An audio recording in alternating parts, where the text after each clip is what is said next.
Pour la 6e année consécutive, la CGT a profité de la saison estivale pour aller à la rencontre des travailleurs saisonniers directement sur leur lieu de travail. Camping, plage, restaurants, mais aussi parcs d'attractions, comme ici, au Puy du Fou. Autant d'étapes de la caravane des saisonniers pour informer travailleurs et vacanciers de leurs droits.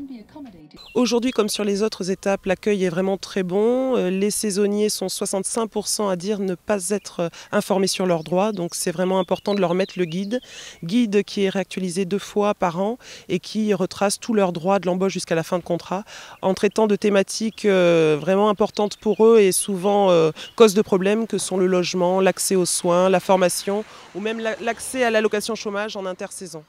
Un déploiement qui nécessite une organisation colossale.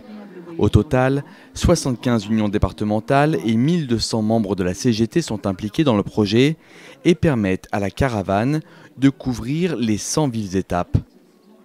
Mais une fois le mouvement lancé, l'impact ne s'arrête pas à la sortie des sites touristiques. C'est une organisation qui se fait bien en amont.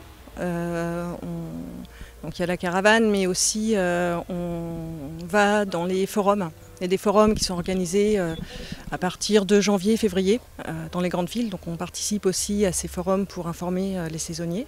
Et puis donc voilà la caravane qu'on prépare quelques mois à l'avance parce qu'il faut aussi demander l'autorisation au Puy du Fou et mobiliser les camarades.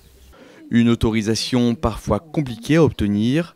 Ce matin-là, malgré un accord du parc vendéen pour tracter, les militants de la caravane des saisonniers ont été repoussés de l'entrée principale du parc vers un parking employé éloigné des visiteurs.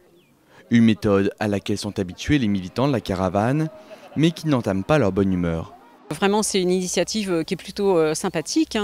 C'est aussi un moment pour nous retrouver entre nous, entre camarades de la CGT. Donc ça, c'est toujours intéressant. L'initiative se passe de façon très bon enfant. Et puis, c'est l'intérêt toujours, même pendant l'été, d'avoir 1 ou 2 ou 3 initiatives pendant les mois de juillet et août où on va continuer à faire notre travail syndical d'information des salariés, quel qu'il soit. Continuer leur travail de militants même pendant l'été. Une mission d'autant plus importante aux yeux des syndicalistes que, cette année, la caravane s'inscrit dans une actualité sociale intense. La caravane des saisonniers, c'est aussi un moyen de prolonger la lutte contre la loi travail jusque sur les plages.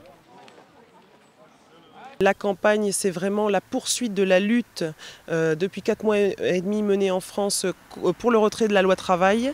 Et donc on a un accueil en fait très positif de la part des saisonniers et même des vacanciers.